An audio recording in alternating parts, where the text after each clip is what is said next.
Welcome to the Cleaning Up Business Podcast. My name's Chris Guilfoyle and I'm going to be your host. In every episode, we're hoping to bring you industry leaders from a wide variety of service sectors, disruptors within their industry, and day-to-day entrepreneurs with some business and life lessons for you guys to take away. Let's jump in to today's episode. Multiple people told me it wouldn't work. It's a numbers game. I think you've got to be out, pushing. You know, I'd always envisage getting us to 10 million. Your goal is to know where your sweet spot is and enjoy it. How does media fit in with both of them? I still don't quite know where the content fits in. What's been your biggest learning curve since starting the podcast? That's a real good question. The honest answer is I'm making it up as I go along. I've even looked at therapy for something along those lines, being totally honest. I want to be the best person I can. I want to have the best business I can.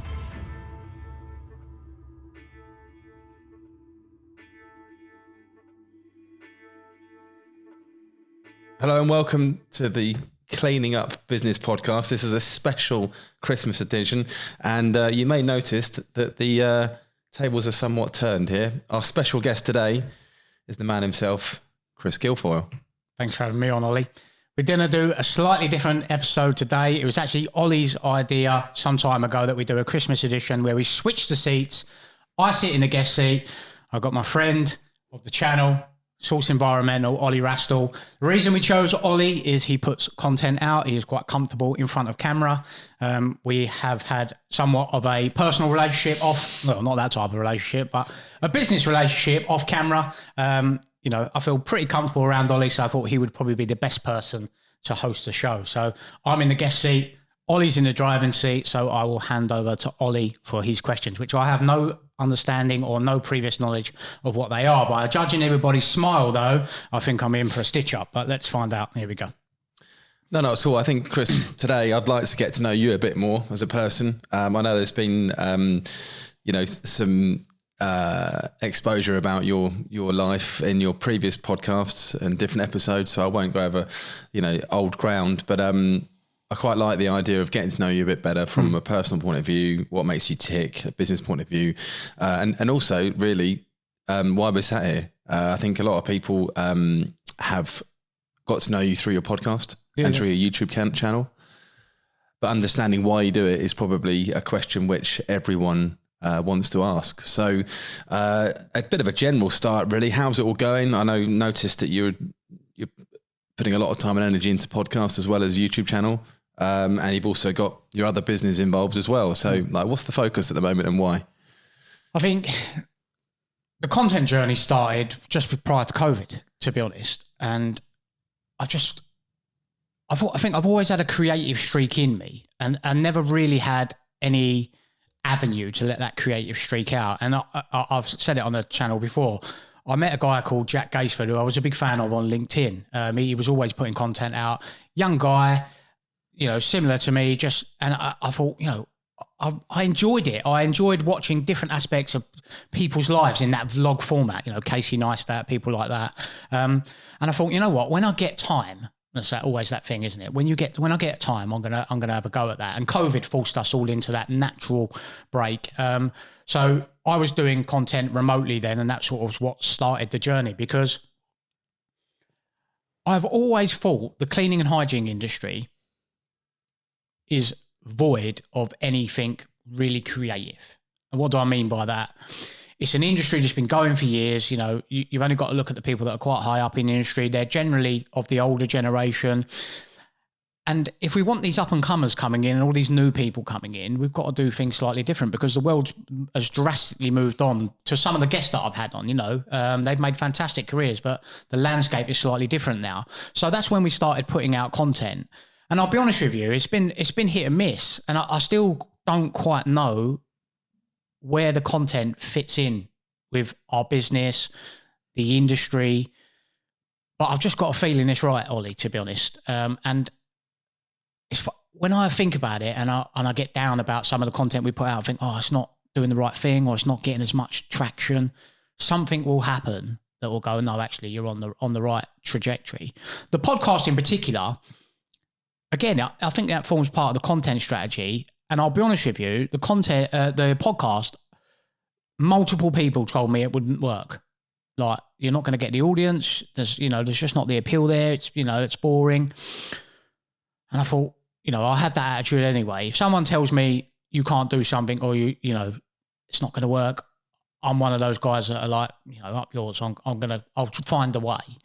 And to be honest with you, and a bit of exclusive on here, the podcast, in terms of its numbers, its fanfare, the views, the recognition, we get more from the podcast than we do some of the longer term strategy that we've done with both of the businesses, surprisingly. I mean, the podcast is doing 6 figures. I know views don't pay bills, and that's probably not a great metrics, but at the moment, eyes on is a good thing for us.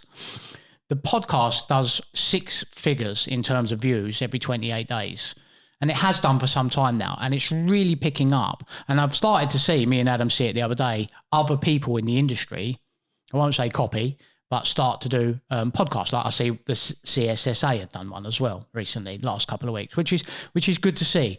So I do it from a personal perspective. It breaks the business monotony up. But what do I want to do effectively is, 1, highlight our business, 2, highlight the industry and the fantastic people within it. I mean, look at yourself. You're a prime example. Built a business up, fantastic guy, personal. If we don't push them stories out, no one's ever going to hear them, and many other people that we've had on the podcast. So I do it to highlight the industry, to be honest. And I think it's quite a selfless thing because I don't earn money off it. That's what people think. I'm doing it. Don't get me wrong. It helps me from a personal branding perspective, but I just want people to realise what a fantastic industry we've got, really. Probably what I think for me, Chris, you've displayed some characteristics which I wish I had. But what you need to do, what you're doing, and that is to have a long-term view on it and a lot of staying power. But you also need the ability to evolve and adapt your content accordingly to, the direction in which you see more success and more interest, and which is what you've done. Like, you look at any, you and I are cut from the same cloth when it comes to kind of creativity and, a kind of inbuilt desire to put things out there and create stories.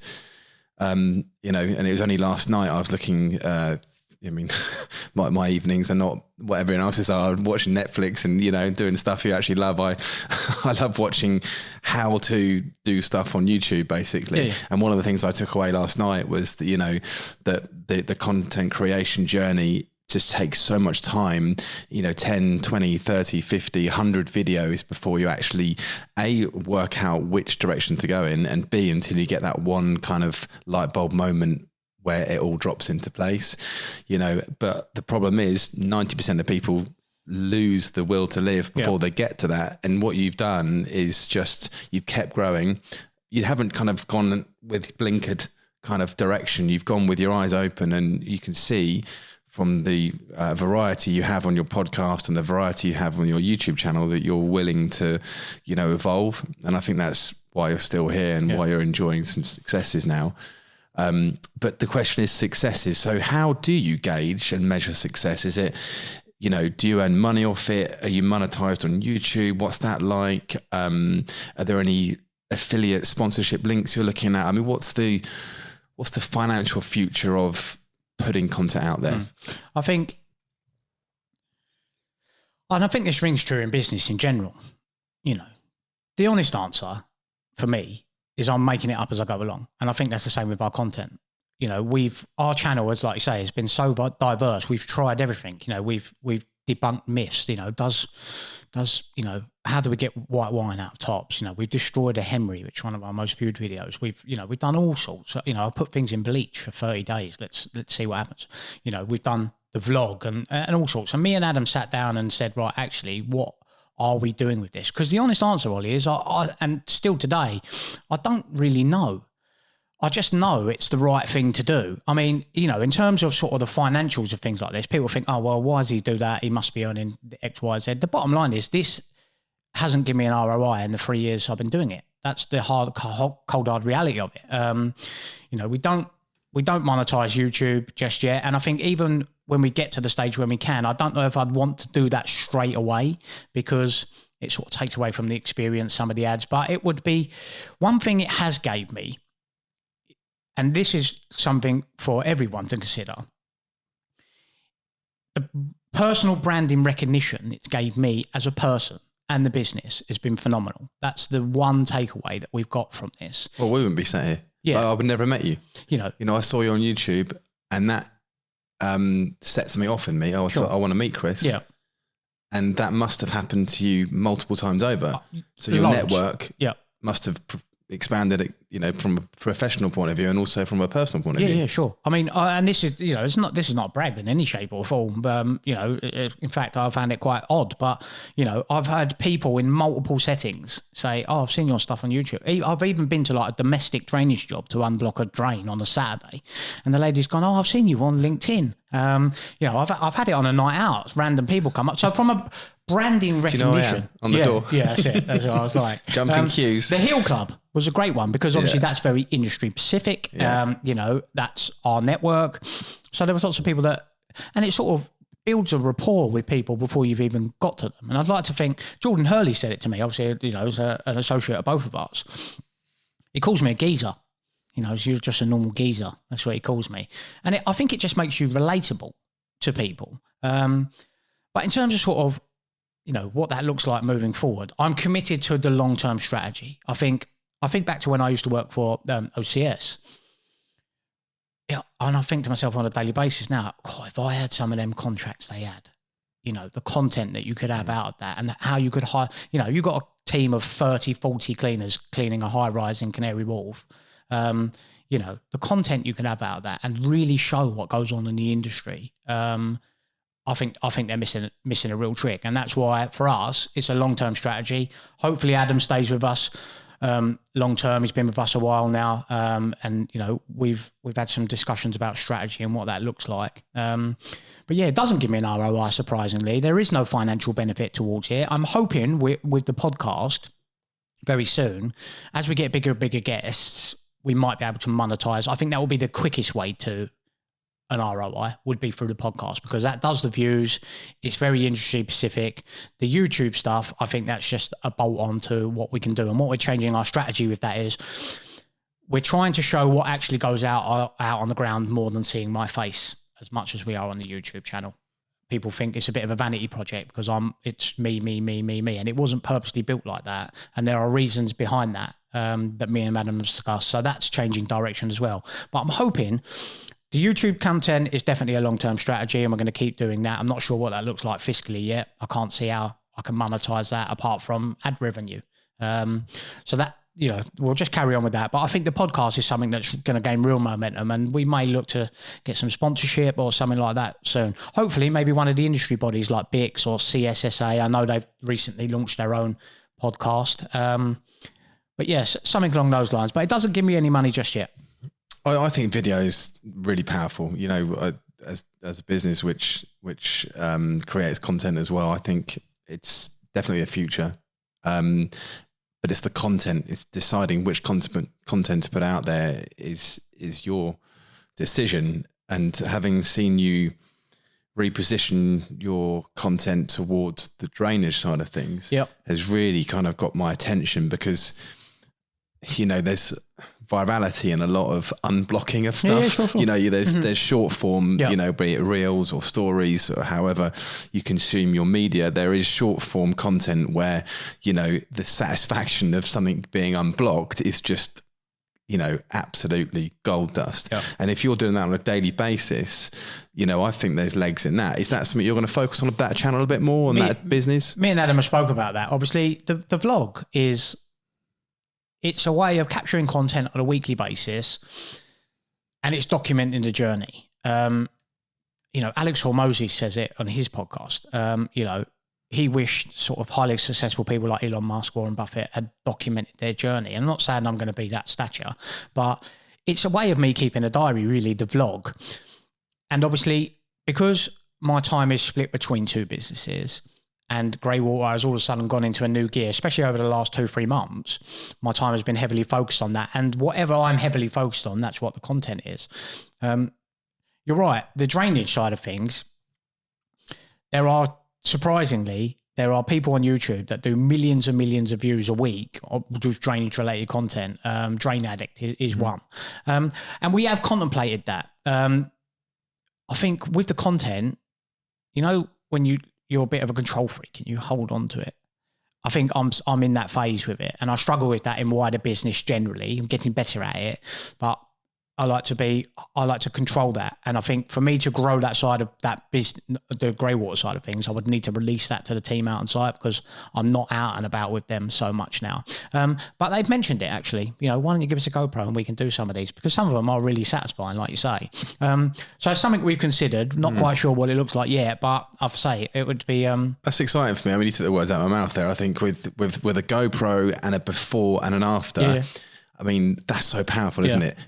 And I think there's something almost a little bit perverse about watching things like that, because it's like, watching shit go down. But it's people love it, and I feel like it's a real insight into, but there's been before social media and an old school TV program, should we say, might have been the people that are hoarders or people who live in really dirty houses and they go and clean it up. I think people find a degree of satisfaction from that. And if you guys are seeing it every day, then that's just, that's gold, isn't it? Yeah. We're going to start doing more of that, getting out. The problem I have with that is initially I sort of, guys were like, oh, well, I don't really want to be on camera and, I'm not comfortable with this. And I had to just sort of deal with them particular bits and pieces. But, we're getting customers involved more, getting the management team involved more, because like I mentioned it in the video not long ago, people seem to think, if you watched our content, you would think, oh, it's just Chris. He's a one-man band, effectively. And that's not the case. We've got 5 or 6 senior managers. We've got 100+ staff across Kent, London, and we need to demonstrate more of that, because it's a sales tool at the end of the day as well. And we want customers to be able to see what services we can do at what scale. So it's gonna be evolving at the moment. So something there, just dovetailing on that last statement about it being a sales tool. Is it generating business for you? Yes. Is it in short? It's hard to quantify, but I've had customers that we've dealt with that have come to us via social media. And to be honest, it's not a lot, and it's not £1 million contracts. The type of businesses we want to do business with now. But yeah, we've certainly won business off social. As I say, does it balance out between, oh, well, I've made all the money back that I've spent on social media? Probably not, but it's going that way. And I look at it as, cleaning contracts, we'll use that. They're on a 3-4 year cycle generally. They might not be in a position to buy now, but if they're seeing my face on a weekly basis, good content, humorous, hopefully approachable guy with, oh, actually, they can actually do a job, and this is where we need to show more of what we can do. When the time comes, they go, oh, I remember that idiot from LinkedIn that I see all the time. I'm going to give him a call. That's my hope with that.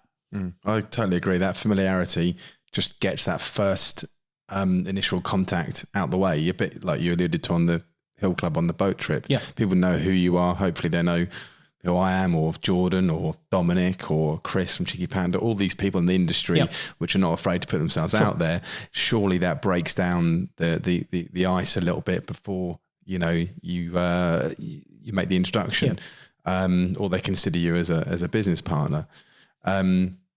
So what about learnings then? So Daniel Francis, who I know you follow, what's been your biggest learning curve since starting the podcast? The number one thing that people say that rings true to me is about having relationships with people, good relationships with people. And I think since doing the podcast and some of the people I've met, it's actually made us as a business have a big shift in culture. And I think I've been guilty in the past of not valuing the teams out on the ground. If I'm being like frank and open, which is what I always try and be. And the more, I mean, like even back to speaking to you, we spoke about culture and how having a bad culture, it doesn't make the business grow. It makes the environment not enjoyable to work in for you as an owner and the people that work around that. So we've had a bit of a realization about culture. That's probably, and I mean, even last week, I was speaking to Hannah Tilley, who owns a janitorial supply company. Having good people around you and valuing them, that goes further than, anything. even fiscal rewards, they're short-lived. You can give someone £50 bonus a month because they've got the best contract or whatever. But if they don't feel valued and you give them that £50, one, they just think, oh, it's just a, virtue signaling, shall we say. And they still don't feel valued anyway. So the number one thing I've definitely taken away from podcasts, and something I still need to get better at, is valuing people, team on the ground. Because without them, I wouldn't be where I am today, and our business wouldn't be where it is today. Do you think it gives you, sorry to cut across there, do you think it gives you a degree of accountability as well? Because I found this after your podcast when you did with me. I think I said to our team that I need to be more appreciative and thankful and verbal about that. And then I've been pulled up on that since people have watched that podcast in the business. So, you're obviously here putting yourself out there, and by default, you're actually setting yourself up for a bit of criticism, aren't you, from your own team, maybe even your own family, being a family business. What are you up to, Chris? This is what you need to do with your team. So for me, I think it's there's no other bigger way of accountability than actually putting yourself out there on the World Wide Web of social media.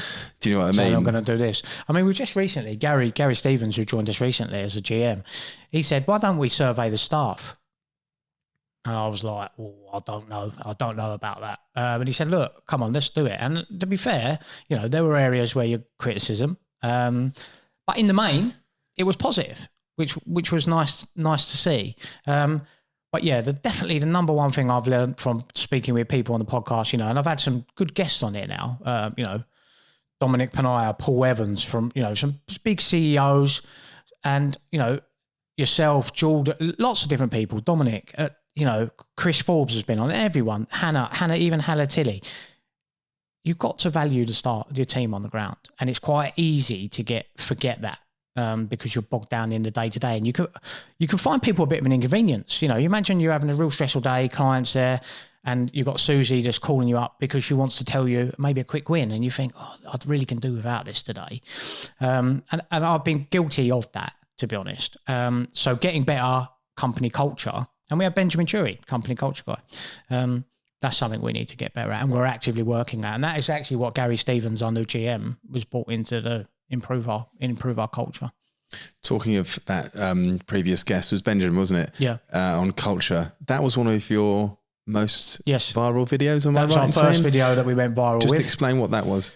Well, Adam texted me on Saturday actually and said, have you seen the views on this particular video? We had Benjamin Jury, the culture guy. He works with a rugby player, worked with international rugby teams. He works with businesses to improve their company culture, and we had him on. And we'd never had a clip that had gone mega viral. So we'd had clips that had done 5 figures, 20,000 views or whatever it might be. But this one, Adam texted me, and it was like, I think it was near 1 million views. And it subsequently went on that particular, his episode and his batch of content that we produced off the back of that must have done, 20 million views collectively, easy. But an interesting point, so we've gone viral. Our follower base shot up massively on Instagram. We went from like 500 followers to 8,000. I don't know what it's at now. But it didn't bring me a penny ROI. It didn't bring me an inquiry, So it goes back to what I was saying about how do you measure success of social. I think the short form content is very fickle, isn't it? People are scrolling and they don't actually recognize who the channel is that's posting it. All they're absorbing is the content, and if it's giving them a hit of dopamine, then they're going to stay on there for a little bit, but they very soon to quickly scroll next to the next one. Whereas long form, they know who the content creator is. They've got a degree of loyalty. It's completely two different business models, essentially, isn't it? And interestingly enough, it went viral on TikTok first, which is notorious for, you can just catch the algorithm and off you go. Yeah. It went viral there, and then it done the same over on Instagram about a week or so later.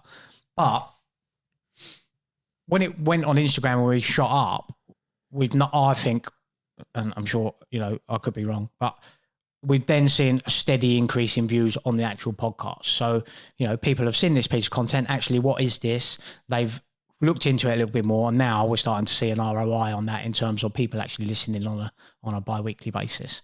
But that was an interesting experience. We need something like that on the JCD channel. We haven't had that yet, where something's just caught, and it's odd because I can't, and this is where I struggle, and this is where like marketing agencies come in and say, oh, well, look, you haven't really got any direction or whatever. But my honest answer is dealing with them is that they don't know themselves. Like, I can't pin down what works. One video that I think that video is going to bang, does nothing.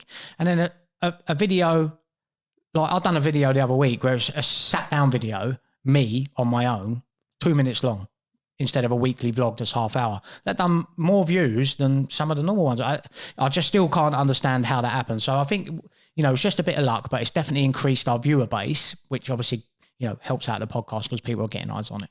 Okay. So do you think that the future is maybe slightly more digestible content, shorter videos, if you got a bit of success from that already? Yeah. Is that? I mean, we try and do that anyway. So we'll do our longer form content, which in the form of the podcast, and then we'll cut them down into various snippets. Me and Adam have just realised that, and, Grant Cardone, who I don't actually like, and Alex Hormozy, they both say the same. It's a numbers game, I think. I think you've got to be out, pushing. And this is where a lot of people fall down with content. They'll pick it up for a little bit, maybe only do a couple of episodes, drop it, pick it back up. And you've got these constant ups and downs of your content creation, whereas consistency is the number one thing that gives you an ROI or keeps them followers coming, keeps the views coming in, and then hopefully will generate you business down the line. We're both big users of LinkedIn. Yep. What do you feel about that platform? Again, I think there's tremendous value on that platform if your marketing strategy is B2B, so business to business. So we're not, our business is done with other businesses effectively. But again, and I think, I don't know, I toy with that. I'm a little bit of an overthinker generally, something people may not or may know about me, but for those that don't know me personally, I am an overthinker. And I'll have days where I sit there with LinkedIn and I'll look at a post and it's done, 2,000 views. And I think, what's happened there? Like, and it's easy to get caught in the metrics of people doing, millions of views on there. And again, it's a funny platform because people say to me, oh, there's so much money to be had on LinkedIn. I haven't found that the case, if I'm honest. And and again, this goes back to like the content strategy. Is the content wrong? Am I not going at the right market? Or am I aiming it too specifically at our industry, the cleaning and hygiene industry? I'm not sure, but I think it's definitely the only social platform where I could see customers buying from us. Like you mentioned, the attention span of TikTok, Instagram, very short. That person on the end of the phone, are they going to buy, a 6-figure cleaning contract? Probably not in reality. LinkedIn, you've got a lot higher probability that you're going to get eyes on someone that would procure something like that. So that's definitely our focus. But again, in terms of sort of, an ROI, we've had bits and pieces off LinkedIn. It's definitely gave us notoriety. Yeah, it seems when I first started to now, there seems to be a massive decline in terms of reach. I don't know if that's because LinkedIn are trying to push you to pay to play. I'm not sure. We haven't toyed around with that yet, but I still enjoy that as our main core platform for sure. The other day on LinkedIn, I saw a connection, a secondary degree connection. He said that he noticed that the top 10 posts that he'd made of late were all around him displaying some degree of vulnerability, which is interesting because it obviously shows the human side of him rather than him, saying that the garden is full of roses all the time. When are you vulnerable? That's a good question. I think, have I been totally open and vulnerable at certain times with our content? Probably not, if I'm honest. Not like, actually we had a week a couple of weeks ago where I said to Adam was away. I just didn't want to do it. That's the bottom line. And I say this on the channel all the time, big advocate, right? The separator between people that are successful or do well and don't is that when I don't feel like doing things, I do what I've got to do anyway. Yeah. I'm not looking for that external motivation all the time. And I don't think I've been truly vulnerable on the channel or on any of our, or on any of our content across the board, really, not when I'm really feeling with it. How our viewers would know if I'm maybe not in a good space at the moment in terms of, what's going on around me is the week where we've got a filler video. And I think there's only been 2, but just the week one we've done recently, it's just, it's just accumulation of just so much. We've been so busy across both, and I just thought, I don't think people understand what goes into creating content in the first place, but I just cannot do that. So in direct answer, I don't think I've been totally vulnerable, but I think looking at some of the content, I can see I'm in a bad mood or I'm not in a good headspace. But there are bits and pieces that go on that, I do try and give a window into, the not so good times.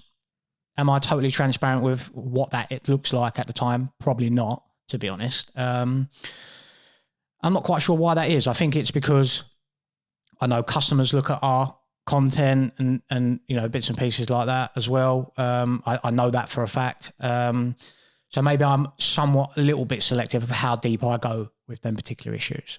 So I could probably do more, but I try and give as best I can without being oversharing, because you can overshare at the end of the day. But yeah, it's not all sunshine and rainbows, right? No, I don't. I think it's disingenuous to say it is, really. That's why, I feel there's always room for, for the human side to come through, to say that business is a struggle at the moment, or the direction we're going in is a bit uncertain, or had a bit of negative feedback the other day and this is what it was. I think that definitely ingratiates yourself to your audience. Yeah.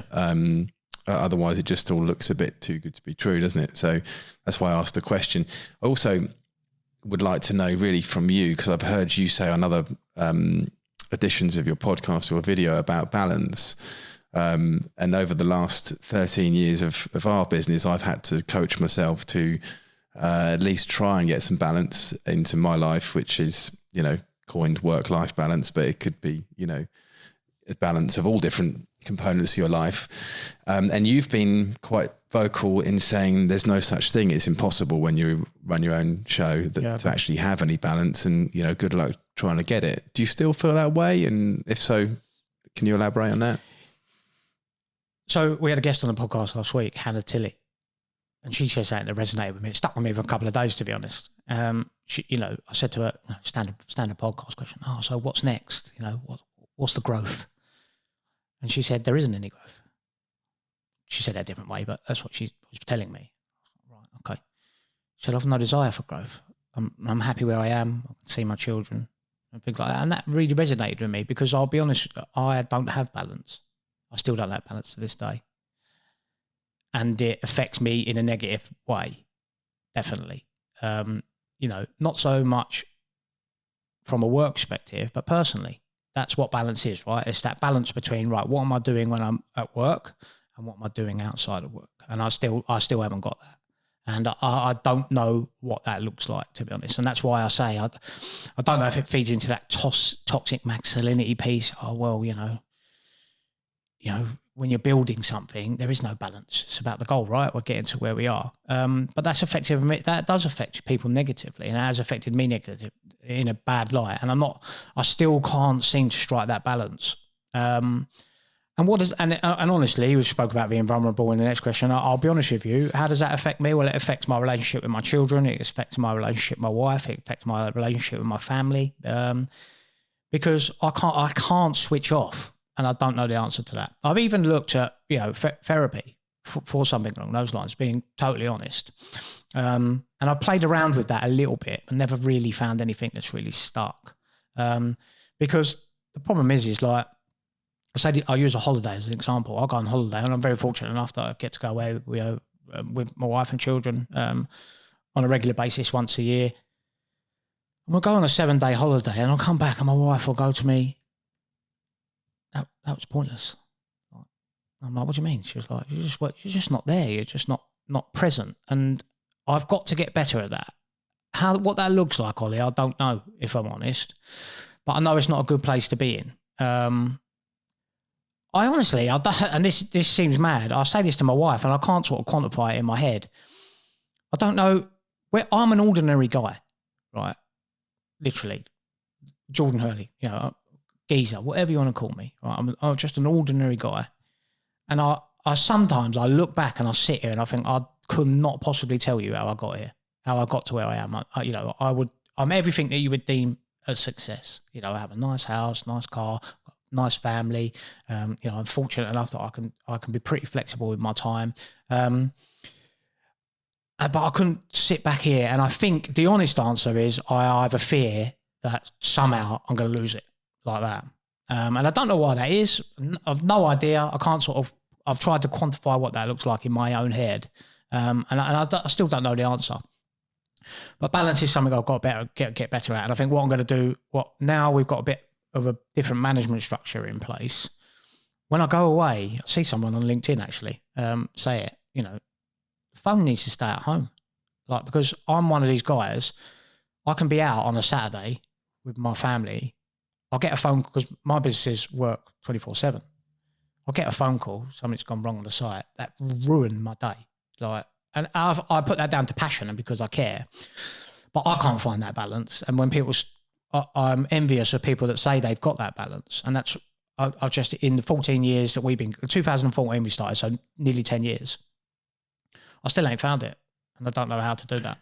I mean, first of all, the first step in getting balance, I suppose, without wanting to sound like this is some sort of therapy session, but just from my learnings, is that actually acknowledging it, and what you said there is a lot of self-reflection there, and actually it shows that you're open to trying new things and not taking your phone away is a big step, and realizing that when you get back to that phone that the world didn't end. Obviously, I'm a good mates with Dan Stanley, who's written his book, and that for me was, helped me in certain directions get that balance. Yep.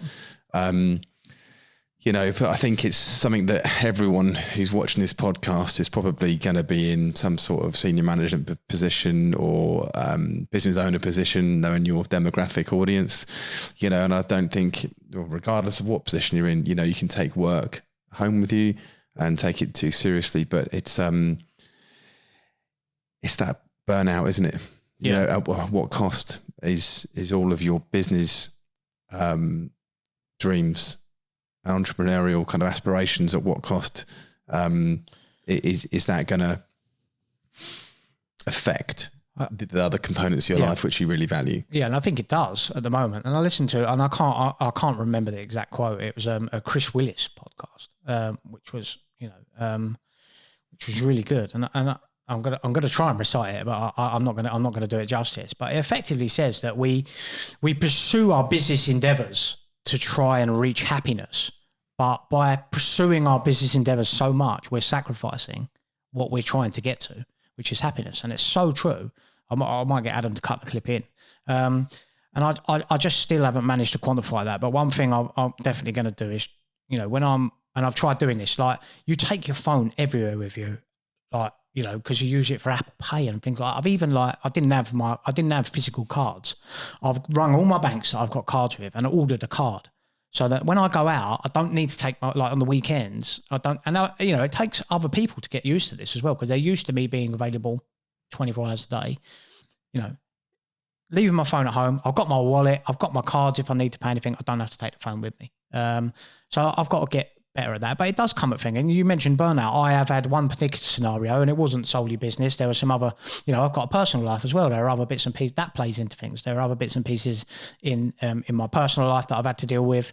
And I got to a point where I had burnt out, and for the first time ever, I had to go to the doctor and say, look, I'm off. Something's off, and he said, you're suffering from burnout. Anxiety, depression, which I've never had before. You need to slow down a little bit, and slow down and say, I'm back in a good place. But it's just like you say, it's a compounding effect, isn't it? Where you're just never off. Francesca Brownless said it on our podcast. When she goes away, She has to go away because I said to her, "You're always away, like for long periods of time." And she said, "I have to go away for 3 weeks because the first 7 days I'm still on," which I felt was a good thing. So now my wife thinks we're going away for 4 weeks at a time, which ain't going to happen. But I think you recognise it, and that is something which means you're on the journey. Yeah. You know, if you were kind of head in the sand, it would be a pretty scary place for you, wouldn't it? But you know, I can't remember who it was. It might have been a guy called Rob Craven, who's a business mentor I spoke to way back in the day. And it resonated with me. It's always one of those things that sticks, isn't there, where you read something or watch something. Yeah. And his analogy was glass balls, you know, so each part of your life is a glass ball that you're juggling: business, family, your own mental health, exercise, friends. And if, you know, you're putting too much focus on the glass ball that's got business in it, you're going to drop another ball and it's going to shatter. And so it's a case of recognizing that, I don't know, maybe you got too many balls in the air and some of them are going to shatter, which is something that I've had to realize in my own life, trying to declutter all the stuff I'm involved in for the sake of the greater good, i.e. my family and the business, I suppose, and my family and friends.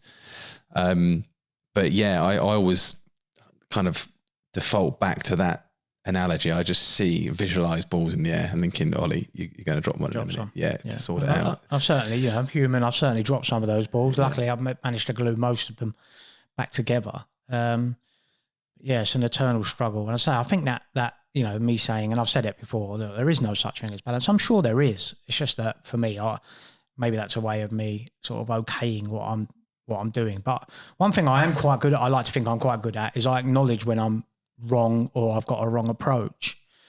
You know, I had an employee that left us come and see me after. I was good friends, and they gave me some, you know, very critical feedback of me and the wider business. And he was right. And I'm always in a position to say he's right, you know, if I'm in the wrong. And I think my view on that is wrong, but I think I try and justify it like that because it hurts. I know I need to have better balance because it affects family life, you know. You know, it's a classic example. Your children want your attention. Oh, 1 minute, I just got to, be quiet, I'm on the phone or whatever. You know, it shouldn't be like that. It should be fighting for your attention. Yeah. And if you see that, then you're like I said, you're on the right track, aren't you? You mentioned something there, which is a question I was going to bring up actually, about learning opportunities, because in business and in life, there's always, you know, we're never far from an opportunity to learn from, not necessarily a mistake, but from some, you know, constructive criticism, should we say. Yep. Sounds like you got it the sharp end from that employee, but isn't it about how we react to that? And I think for me, a younger me would have been offended and kind of got my back up and fought back, whereas hopefully that part of my personality is somewhat evolving to accept it, thank them for their opinion, accept their opinion, digest it. It sounds like you've just nailed that with the guy that came to you with some pretty constructive criticism, should we say. And, you know, was that a learning opportunity for you? Massive one. In fact, it shifted. Well, we're in the process. The reason we took GM on and we've had some business changes, this guy, he'd been with us for a number of years, right? A number of years. I won't mention his name because I'm going to give some detail to it. Number of years, he'd been off. He was off for a couple of years, and back of house, I'm thinking, oh, he's not performing. Like, what this, you know? And anyway, he resigned from the business, and you know, we accepted his resignation. It was all good terms. There was never any malice there. There was never, you know, never argument or whatever. And anyway, he said, "Oh, can I come and see you after?" I thought, that's odd. I thought, well, he's going to come calling back. That's what he's going to do. And he come and he sat down. He sat opposite me over there at our meeting table. And he said, "Look, there's a few bits and pieces I want to tell you want to get out on the table." And he was quite critical of some of the business, how stuff I mentioned earlier on, how we maybe lost touch. We were starting to lose touch with our teams on the ground. He was critical of me and other managers in the business. You know, he told me because I said to him, "Oh, but you've been like, why have you been off? We can't see why they shut." And he said, "Because none of you ever asked." I said, "Okay." And he told me he'd been divorced 18 months and we didn't even know. This guy had been with us since 2015, right? We started in 2014 and we didn't even know. Why? The honest answer is because we didn't care enough. That's the truth. And I come away from that and I actually didn't, there was no rebuttal. I had no words for him there. But when I come away, all the points, even taking that bit out of it, everything he said, he was right. You know, if I'm maybe not in the moment, but when you come back and you reflect on things, I believe I have the capability to go, look, actually, in that situation, I was out of line, or I was wrong, or no, I wasn't wrong, and this is why I wasn't wrong. But everything he said, he was spot on, to be fair. And I come back a week later, I had a meeting with our senior management team, said, look, this is what happened at this conversation, this is what was said, and this is what needs to change. And we're actively going through that at the moment, because it is easy. You get so misted in, growth, and I mentioned that earlier about Hannah Tilley, growth, what does that look like? You forget everyone else that's on that journey. You know, you're just so blinkered. So I think that's a good skill I've got. Maybe not in the heat at the moment, but certainly when I step back and I go, actually, what Ollie told me that day, he was right. I was out of order there, or I didn't do that as best as I could. I had that ability to do that. And I want to be the best person I can. I want to have the best business I can. So if you can't take that feedback on, you're only going to get so far. And that's definitely introduced some big changes in our business for sure. So it shows we do listen to our employees, and but we've got to be better at it. You run a family business, and there's quite a lot of those in our industry. I'm sure there is in other industries, but we only know the cleaning industry like we do. You know, I can rattle off 10 companies that are run by families and generations have passed it through. What's that like for a company that, you know, like ours isn't a family business? You know, what's it like? Again, we mentioned this on the podcast episode. It's difficult because me and you, we're business associates, right? And we've come together for a common goal of doing X, Y, Z. And if I do something wrong, there's not that emotional attachment that you couldn't tell me, I don't agree with what you're doing in that scenario. Whereas when you've got a family element to it, you've got your heart's involved, right? So, you know, an employee walks in here, they've done something wrong. John, that's not acceptable. We're not accepting that. This is the lie of the land. This is how it works. If you're having that conversation with your auntie or your nan, and Nan, look, what you've done today is not acceptable. This is the outcome. It's a different ballgame, right? So you've got your heart involved in it as well. And I think we're fortunate enough at our business. We've gone through some tough times, both in the business and behind the scenes. And we've always managed to relatively well keep the two separate. And that's the key. As long as you can understand when we step in the office doors, whatever goes on in that day is business related.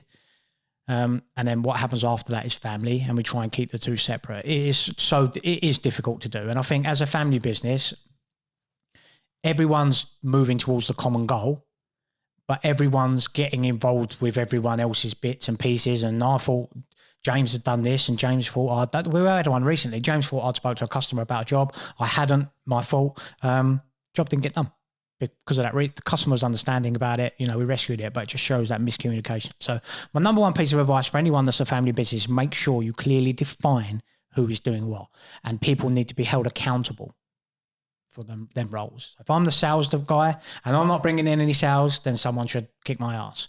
If I'm heading up operations and I'm not there heading them up and I'm letting them do their own thing, someone should hold me accountable. And you've got to be able to have that, because we've been guilty of not having that. And then it's that classic scenario. I think you're doing it, you think I'm doing it, and then really no one's doing it. But it's unique, and it does have its challenges. Communication comes back to everything, doesn't it? Sure. Really, all businesses. You're clearly a sponge in terms of wanting to absorb as much information from the industry as possible, from as many people as possible. Within the cleaning industry, do you admire a particular person? Do you aspire to be a particular person? Or, you know, is there just someone in the industry where you think, got a lot of time for them? Yeah. I've mentioned a guy on the podcast a few times, and he probably doesn't even know how much he had a big impact on my career. There's a guy who I was fortunate enough to be my manager at the time, from the Midlands, Birmingham guy, a very well-known gentleman within the industry, and that guy's Paul Frupp. And I worked with him when I was young. Like, when I say young, I've been in the industry since young. So I was 21 to 23. I worked with him for a couple of years. And just watching him, I was just always in awe of the guy. Just how approachable he was, how personable he was.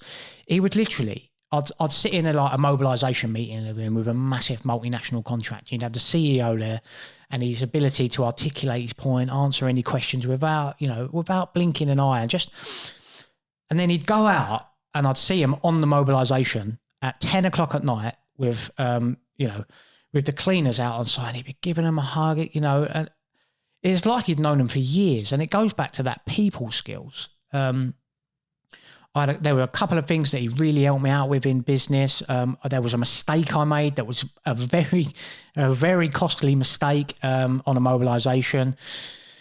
And just the way, I could have potentially lost my job over it. It was that bad. It was an expensive mistake. And just how he handled the situation. And I don't think there's anyone I don't necessarily look at people and go, I aspire to be like them or whatever. But, he would definitely, Paul Frutt would definitely be, and anyone that's met him, I don't know if you've had the pleasure, anyone that's met him, I've never met anyone that has a bad word to say about the guy. He was a big inspiration in my career. I think, I think back to him and think, actually, I should be more approachable with staff like that and genuinely care, because he genuinely cared about what was going on. Paul Evans was another guy, similar skill set, very approachable, the way he interacts with people.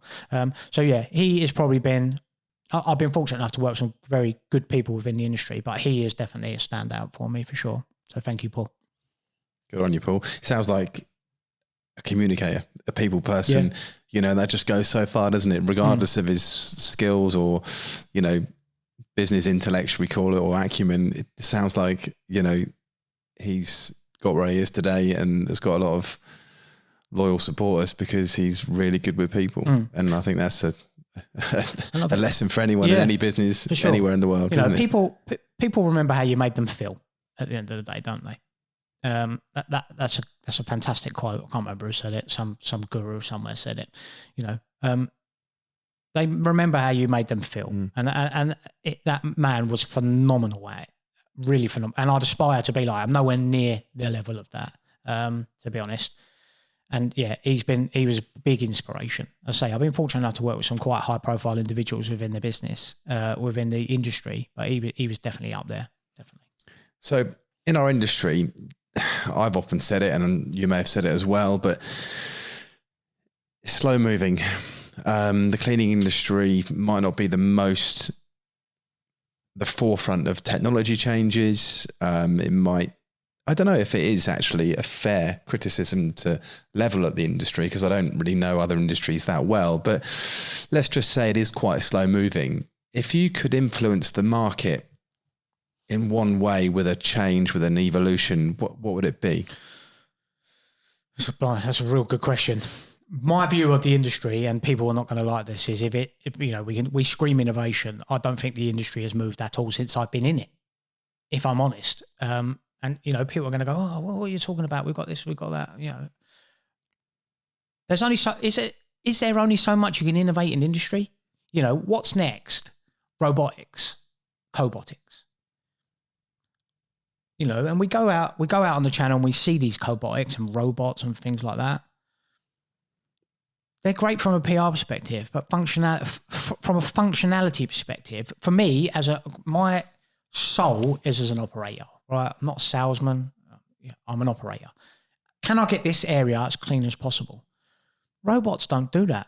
I've seen them in schools, like in real life environments. And they're just going around in a circle. I think there's only so much you can innovate in the industry, and I don't think ours has moved on that much. If I'm being honest, I think we're a people industry, Ollie. At the end of the day, we need to make sure we're giving them the best tools they can. And again, I don't know. I mean, you would know how much has chemicals come on, apart from probiotics and things like that. It hasn't really moved much in 20 years, unless you're going to tell me otherwise. But I think when, apart from tech, i.e. software, where we're monitoring what teams are doing and we can measure, iTeam come out, that 4D cleaning, where we've actually got quantifiable results of, right, what are we doing on a daily basis and how much of that we completed. I don't know how much more we can innovate in the industry, if I'm honest. It's a difficult one, and I think we maybe place too much emphasis on it. There's a lot of products that, I'm the privileged position of seeing a lot of products that people want to, give products to us for us to try and sell them. So we see kind of a product evolution firsthand. Some of them you just know is just, you know, trying to reinvent the wheel, and it didn't really need to be reinvented. Other things do actually stick and end up being good ideas, but it's very difficult. I think we look at it in a slightly different way. And one is like hardware. So your machines and kind of mops and buckets and systems, etc. Another is what you've already suggested there, software. And I think, you know, there's definitely improvements that businesses can make just by, you know, harnessing and embracing software. And we've done that in our business actually, and it has made a big difference. And then the other one I think, which I do think has actually shown signs of progress, and I don't think it was I'm not sure if it was a COVID thing or not, but is attitudes. And you've alluded to it with your attitudes of how you treat your people, how you want to make them feel, but also I think the industry and the wider public has had a greater appreciation for the cleaners and cleaning businesses and teams. Yeah, you know, because we needed them so much. And there's a respect thing, isn't there now? You know, it was just last month was the National Cleaner Day, maybe. Thankyou Cleaner Day. Thankyou Cleaner Day, which I think, you know, is not just a gimmick. I think it genuinely is signs that the industry is evolving to try and level out a little bit and realize that, you know, we can't do without these people. No. And I think that's good progress. But I always wonder really how it sees or how it looks from a man in your position who's heading up a contract cleaning business, you know, that is probably asked quite often in tenders and from customers, you know, what innovation you got. Yeah. And it must be difficult to always put something in that box which you're happy with. Effectively, we're repurposing the same idea. You alluded it to with chemicals that did they really need to be jigged about? I mean, if you look at any floor machine, effectively we've got a rotary system that spins around. There could be several variances of it. There could be 2 pads, there could be 3, but effectively we've got a rotary machine in its infancy. Okay, we've got like the Accenture machine, which is actually a very good machine, which oscillates sides to side. You know, chemicals, apart from the environmental friendly stuff, I don't see really how much it's, you know, apart from, I say, it is probiotics, isn't it? Where they're actively working after.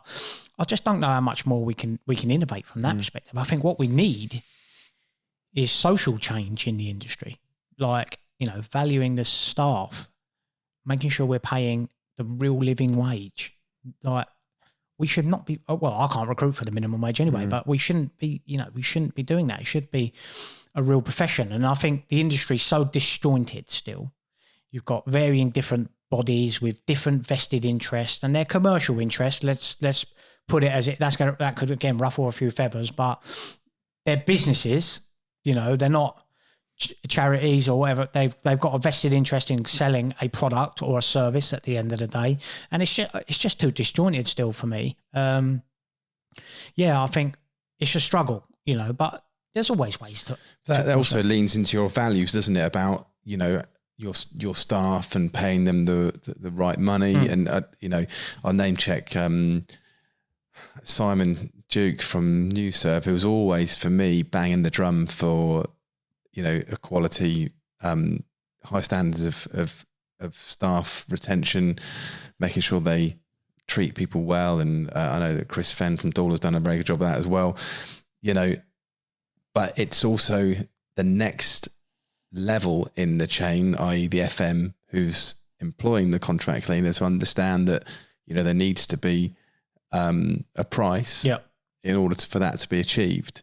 You know, and I feel like as a contract cleaner, I kind of see it from a slightly different perspective because I'm not in that world as such. I'm the one link back in the chain. But it's always interesting to see how contract cleaners win business the right way, you know, by doing it through. I think, you know, where there's no barrier to entry to the industry, if someone comes to me, imagine I'm new in business and I've got, you know, a contract that's worth, well, you use round numbers, £10,000. And the customer goes to me and I'm new in business, you know, because it's very fashionable to be an entrepreneur these days. I'm new in business. client goes to me, oh, well, can you do it for 9,900? Chances are I'm going to say yes. What am I trying to emphasize there? In the industry, in our industry, there's always going to be someone that will do it cheaper. I think that comes from regulation, from government. And I know there are people within the industry that are trying to push that. I personally think we were too late to the party with that. I think COVID was the ideal opportunity for the industry to bang the drum. I think we missed the boat. I just think it was too incoherent from the senior bodies within the industry, because they were thrown into a situation they don't know. Yes, it's tough. I think it needs government input to say, right, actually, this is something we need to regulate, because look at the COVID pandemic, and I'm sure there will be another one sometime. So the government's got to have some form of input into that to say, actually, these are standards that cleaning companies should be able to meet. And hopefully that will make the barrier to entry a little bit higher.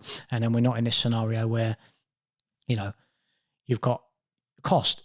At the end of the day, cleaning companies, what do they price on? It's either their cost or their service. You can have everything in between about environmentally friendly, best chemicals, machinery, but that's really what it boils down to. You've only got to look at the weighting of a cleaning tender. They're either heavily weighted towards price or they're heavily weighted towards quality. So they're your only two separators, really. And I think we do need to do more of an industry to police that, but what that looks like, I don't know, to be honest. Do you think B Corp is helping to create a new benchmark? Yeah, I've seen a couple of our customers achieve B Corp, and knowing how thorough that process is and how deep the research goes into that business to make sure that all the different facets of the business are actually doing what they can to be ethical, sustainable, moral, all these different kind of tick boxes. I think it's a great thing to have, and it's so new. And I think it's, you've got some big companies. I think it's unachievable for the, SMEs at the moment for sure, but that's obviously where ISO comes in, ISO 9001, 14001. But I have an interesting view on them again, and it might be controversial. Yeah, of course, we've got a good quality management system, and that's why we go along those certifications. But when you get an audit come out, if you're not performing in one of those areas, they will coach you how to get there, which is what you want, right? So you want to be able to get that accreditation. But again, I have that in my own mind of, well, I think something like B Corp is good because it's very clear cut. They're very selective. It's either yes, no. Whereas some of the smaller ones like ISO, if I have an ISO audit come here and I'm non-compliant in a certain area, they will help me get there.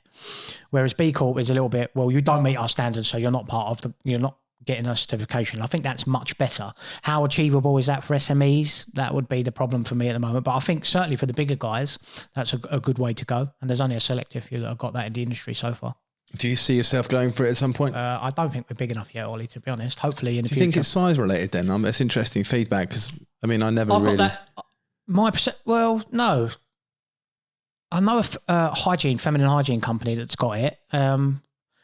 My perception of that at the moment is that's for the big boys, really. Interesting. Yeah, which is probably naivety on my behalf. Yeah, I like I mentioned earlier, we've got a couple of customers that have achieved it, and having chatted to them recently, he said, I think 2 out of the 3 people that were invited to tender from a big pool of companies, had B Corp. So maybe it is beginning to be a differentiator now, and it's got that added value, which may be a 9,001 or 13,001 or 14,001 or whatever it may be.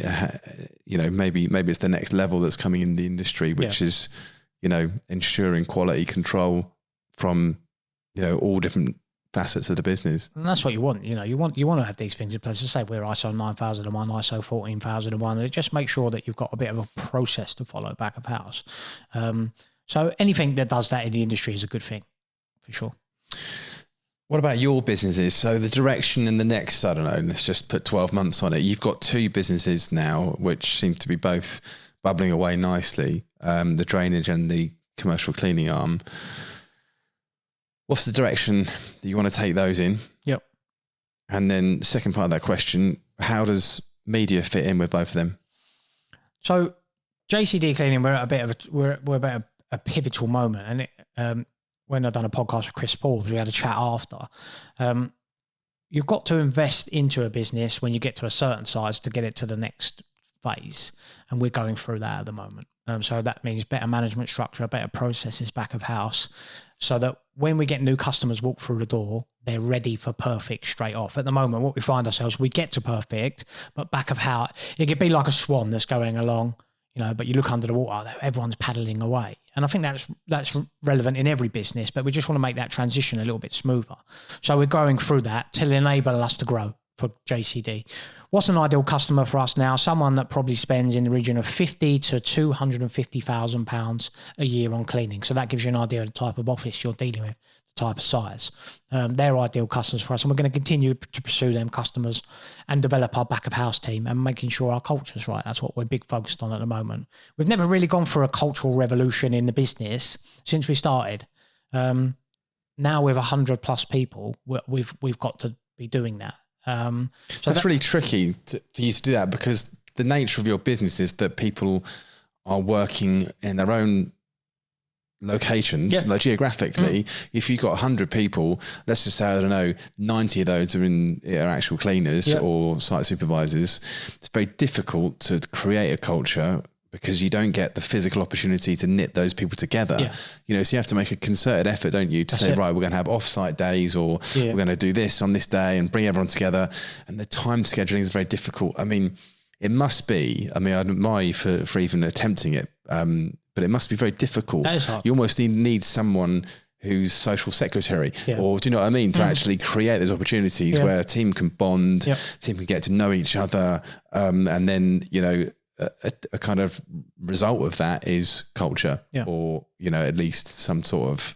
We got in a scenario, and this is where Gary Stevens comes in as well. We got in a scenario where we've got so many people around so many different sites. I mean, we service as far up north as it's not north, but to me it's north as a southerner, as Reading, and we've got contracts far as down as Bognor Regis. So we've got a big geography. There's so many people, and with such a limited management resource, what we found ourselves is, we can't physically get around all these people all the time to make them feel part of the business.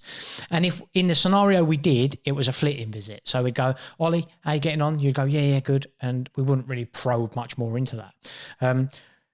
What Gary's going to be doing now is being able to spend more time with the teams as they go and try and bring them all together. And what we fell in the trap of is, and all businesses do, cleaning businesses, as they grow, they haven't got the time to go around and see all these people. So what they do is they get in a reactive state. They go, well, Ollie's doing all right. I haven't heard from him. The client isn't moaning, so I'll leave him to it. But you imagine coming into the office every day, sitting here on your own for a year plus with no one seeing how you are. Is everything okay? And I don't mean like, do you need a new pen for your job, or have you got enough IT equipment? I mean, generally asking you how you are, how's things, what's been going on, how are you personally. We forgot that, and that's what we're going to get back to with JCD. The drainage side of things, I always swore to myself I would never let that get big, oddly, because I've gone through it with JCD and I wouldn't want double that. But me being me, we've managed to pick up some big customers recently, and they're putting ever more demands on us, and we're growing quickly. I always said I'd like to get the drainage where I've got 6 engineers, and that would be the cap. And we're well on the way to that. But yeah, let's see what that looks like. We've got some good customers coming up with that one. But I've got hindsight now with that, with Greywater. So it's not as stressful because I'm not making the mistakes as a first-time business owner, because it's not my first rodeo. I've gone through all that before, so I know what I need to be in place already. So it's not as stressful the second time round, shall I say. And you're more experienced and may put in more processes in early so you can manage that scalability a bit more. Because for me, naively, it seems, just get more trucks on the road. That's a couple more, operatives to go with it. Yep. Maybe reinforce the back of house a little bit and just let it go. I mean, that scalability seems, really obvious and very simple to me. It's clearly not that easy. Yeah. But is that something which you're aiming for? Yeah, is to bring a bit more? I'm not going to let that get out of control, he says. I've got a goal where I wanted to get it to, and I'm nearly there, to be honest. And I'm going to continue with that. The goal with JCD, on the flip side, I always had, and again, this is just a vanity number, but you know, everyone says it, you know, turnovers, vanity, profits, sanity. You know, I'd always envisaged getting us to 10 million in revenue. And we're a quarter of the way there. We've got a long way to go, but that jump from where we are now to that sort of next 5, people tell me that are much more experienced and have done it, that's the hard jump. And we're going through that process at the moment. But the drainage, we're going to keep growing, but I'm keen to get it to a size and leave it at that, to be honest. I don't have any aspirations to be some of the big guys that are out there with the drainage. Nice customer base, good engineers that are part of the business, which we've got at the moment, and just, you know, then look after them and let them do the rest. Interesting. So your goal is to know where your sweet spot is, yes, and enjoy it, max it. A bit like your previous guest you referenced, Hannah, saying, you know, this is our optimum size.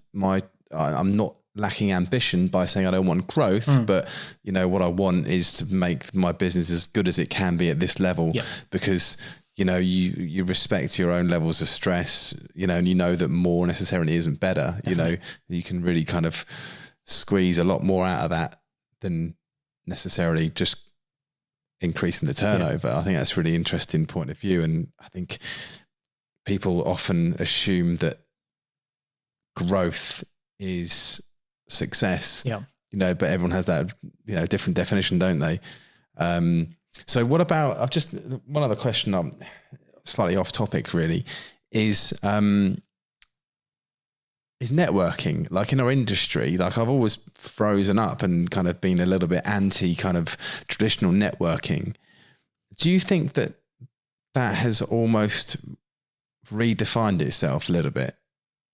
Like, how do you see networking, and do you do it? No, I don't do it, and I hate it, is the honest answer. The only time I've ever had a good time at networking is when there's been a lot of alcohol involved. And surprisingly, I am quite an introverted person generally, and I couldn't think of nothing worse than being stuck in a room with, you know, loads of business owners, generally. But again, it goes back into the content side of things. Since I've started doing the content, it breaks down that introduction piece. So like I'll use the Hill Club as an example, because that's probably the most recent one I went to. I didn't need to really, there wasn't that awkwardness because people knew me in a roundabout way and there was a talking point there. Networking is a necessity, I think. I think it's something you need to do. But I do mine in a slightly different way now. Well, that was really the point I was getting at, in that I think this is my networking.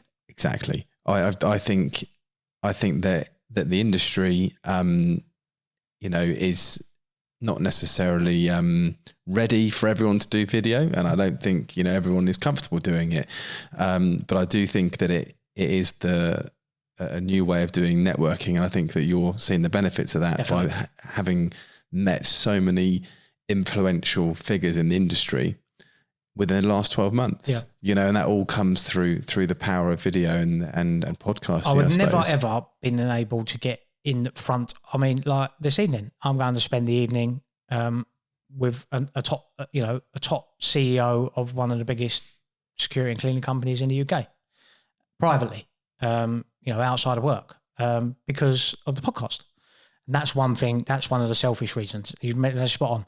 I use this as my form of networking. I've got one-on-one time with some of the, you know, most high profile and some of the best people in the industry through this channel, and long may that continue. I'm not one for generally breakfast meetings and things like that. But yeah, this has been a fantastic medium for that. And I'm going to continue to do that. You know, we've got some real good guests coming up soon on the podcast. You're not running out of guests then? No, but that was a fear of ours, to be honest. How far can we get with it? But there's a crossover, because like we've had people that are not in the industry that do marketing, you know, and they can talk about marketing for the cleaning and hygiene sector. So there's still a crossover into the wider business world. Yeah, I'm not quite sure.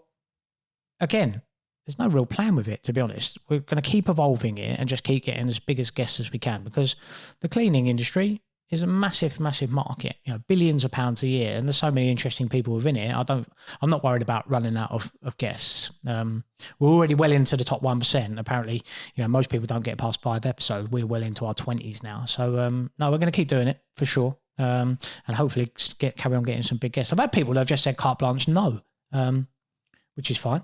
Maybe they want to just test the water and see how it comes around. And, you know, if you are going to be there in 20 episodes time, or whether you're going to be, you know, a bit of a flash in the pan, you know, max at 5 episodes.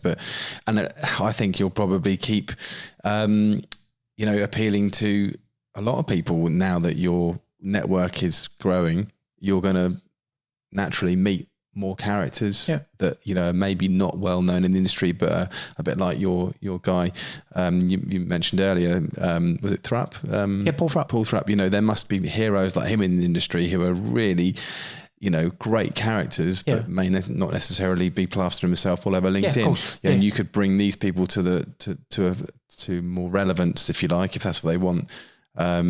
So I'm excited to see where your podcasts go, mate. I think you're onto something. Like I said earlier, I really respect how you've got this staying power and kind of just dogged determination to keep going with something. You know, we mentioned off camera. You know, you introduced me to someone at a golf day. I won't mention their name because I don't know if they want to be on the channel, but.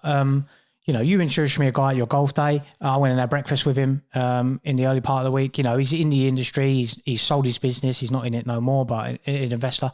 And, you know, just to meet people like that, even off camera, you know, that's networking. He's never going to be on the podcast, but, you know, through people in the podcast and being on the podcast, I've managed to meet, you know, another business owner that's done very, very well for himself, you know, knows his stuff.